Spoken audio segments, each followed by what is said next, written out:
Like most people in the UK, I'm pretty fucking sick of Rachel Reeves. As unimaginative as she is incompetent, the first female chancellor of the Exchequer just can't seem to get it right.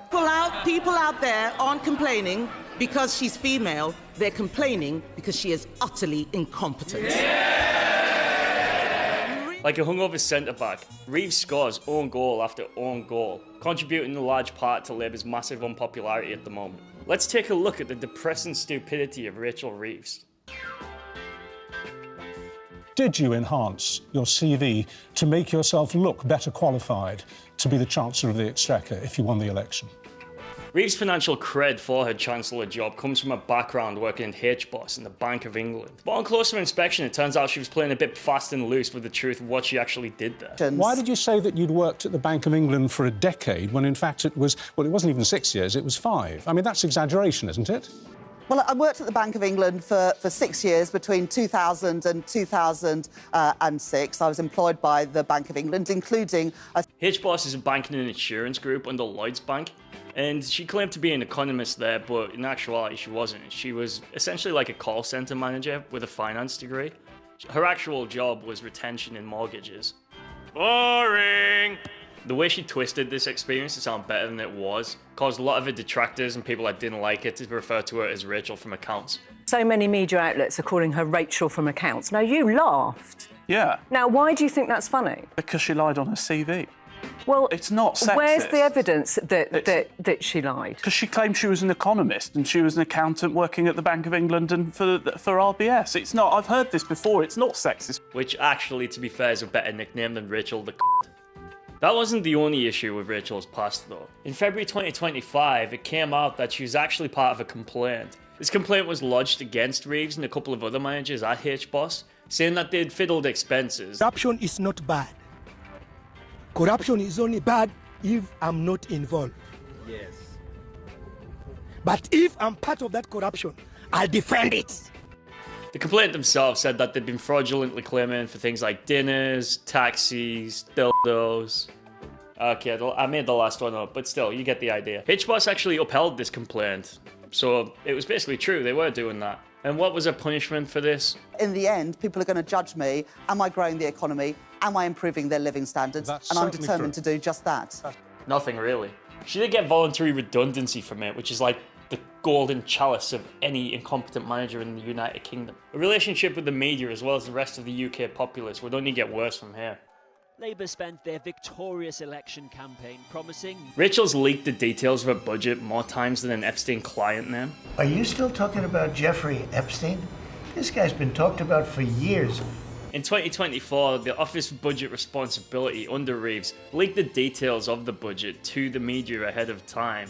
These are major new policy announcements with significant and wide-ranging implication for the government's fiscal policy. Now, this is pretty bad because you're usually supposed to debate this shit in Commons, right? You're supposed to, tell the people who make the decisions about it before you go and tell everyone else. And like, leaking it to the media makes no sense. It's like telling your angry ex-girlfriend that you've got erectile dysfunction. Like, it's not gonna have good results, is it? This is the moment Rachel Reeves learned that her budget had been leaked half an hour before she was due to deliver it. The Office for Budget Responsibility published the Chancellor's financial plan online by mistake. This parliamentary faux pas brought her in breach of the ministerial code and got her a nice little reprimand from Lindsay Hoyle and the rest of her party. It's not acceptable. I don't want it to continue, and I want to treat this House with the respect it deserves. I'm not whether this side or that side. It is totally unacceptable. Now, if you're not a loser like I am, maybe you don't really know what is bad about this. I want people to understand the circumstances we are facing. The budget contains forecast growth figures, the government plans on expenditure, that type of thing. If you had this knowledge ahead of time, you'd be able to use that to gain an edge in the market, which is market manipulation. Announcement made by the Chancellor last week, it moved the markets. Bond yields went up, which means mortgages went up, which means that people's bills have gone up. I think the right thing for the government to do, Mr. Speaker, is to apologise. This might be fine, the good old US of A, but in the UK, we're not quite at that corporate dictatorship level yet. Maybe in a few years, but for now, it's still a bad thing. At least Reeves learnt a lesson after this, right? Like, she never did that shit again. Right, yeah, okay, she did do that shit again, exactly a year later. Very recently. This is deeply disappointing and a serious error on their part. The Office The Office for Budget Responsibility have already made a statement taking full responsibility. Showing that Rachel has the same self-awareness as a Warhammer 40k fan. This latest own goal comes at a sensitive time for Labour, considering that their polling is like as flaccid and unpopular as, well, a Warhammer 40k fan. It's not just leaking shit to the media that has people frothing at the mouth for this financial femme fatale though. Reeves and Starmer have went through more U-turns than a dementia-ridden grandmother trying to escape from the home. It's being dubbed the Great Escape, after 90-year-old Bernard Jordan ran away from his nursing home to join D-Day anniversary celebrations in France.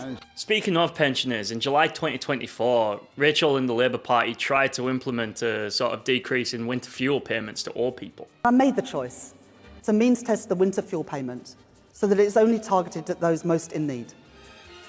I know that not everyone in this hall or in the country will agree with every decision that I make. The idea was to make it so that you only receive fuel payments if you were basically only the most poverty-stricken people, which doesn't sound that bad when you say it out loud, but the problem is that the threshold was so low that, you know, even if you were kind of struggling but not too much, you wouldn't get anything. So I had to make decisions last year to restore sound public finances, and that involved a number of difficult decisions around welfare, taxation, and also public spending, including the decision to means test winter fuel payments, so only the poorest pensioners, those on pension credit, got it. This triggered the shambling elderly hordes up and down Great Britain.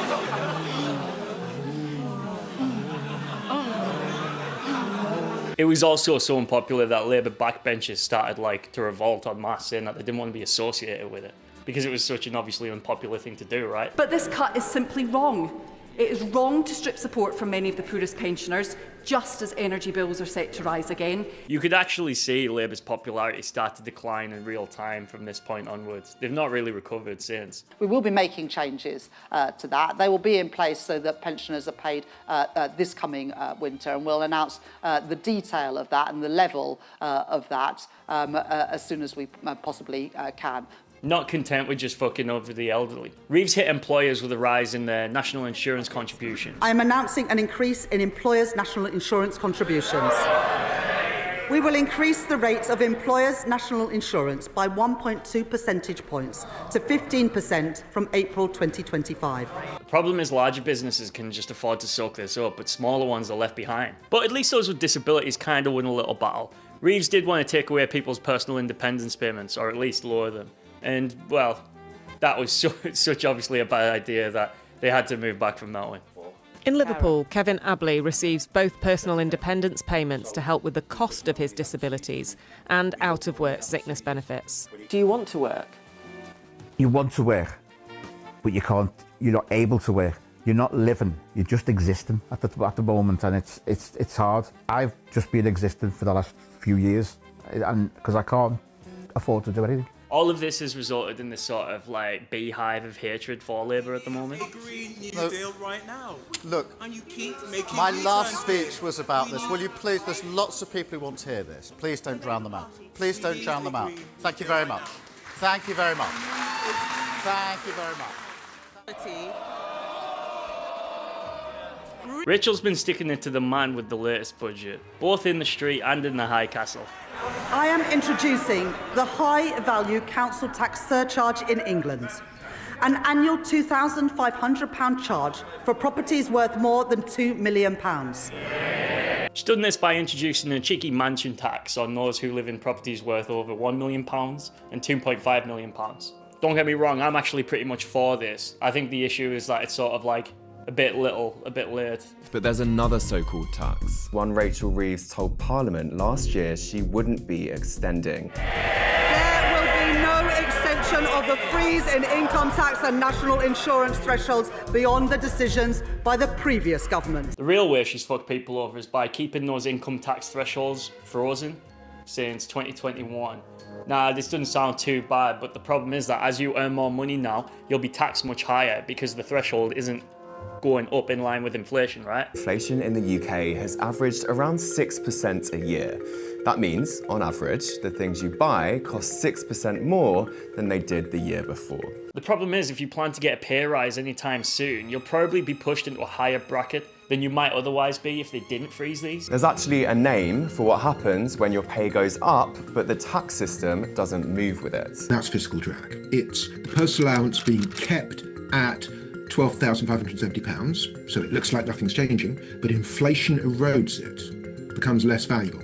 We're calling it hidden or stealth tax. This kind of like stealth tax makes it so that they can pretend that they're keeping their manifesto pledge of not raising taxes, which, okay, yes, is technically true. But that doesn't mean shit if you don't rise the tax brackets in line with inflation. So do you deny that you led people to believe you wouldn't put their taxes up, ordinary people's taxes? Well, we had a manifesto commitment not to increase the rates of income tax, national insurance or VAT, and also that we would keep corporation tax at its current levels.